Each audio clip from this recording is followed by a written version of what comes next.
In an earlier vid, I noted how I used these two scenarios to illustrate the ancient relationship between a land, its people, and their deity. Till had a fit over these and tried to explain them away. How he did that is our next subject.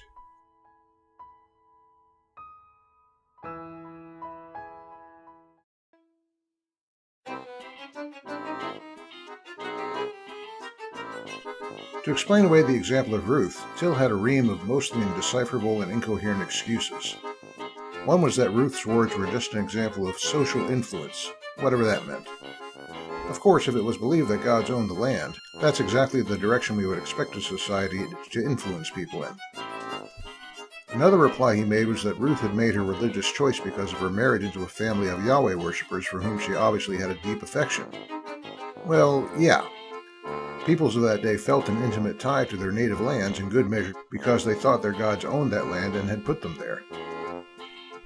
Notice that Naomi tells Ruth to go back to Moab, as her sister-in-law has also gone back to her people and her gods. Ruth says, "No, I will go with you, to where you lodge, your land, to your people and your God."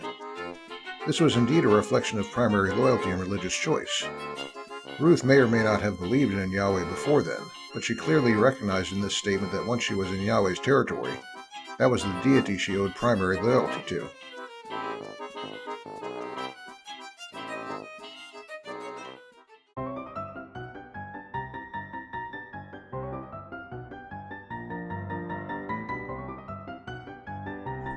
What about the example of Naaman then? Till resorted to the what-if excuse that the text doesn't specifically say that Naaman took the dirt back with him so that he would have in his possession land that Yahweh owned. Well, if taking the dirt wasn't specifically for worship, what was it for? Scholars provide us with extensive converging lines of evidence for the land and deity and people relationship.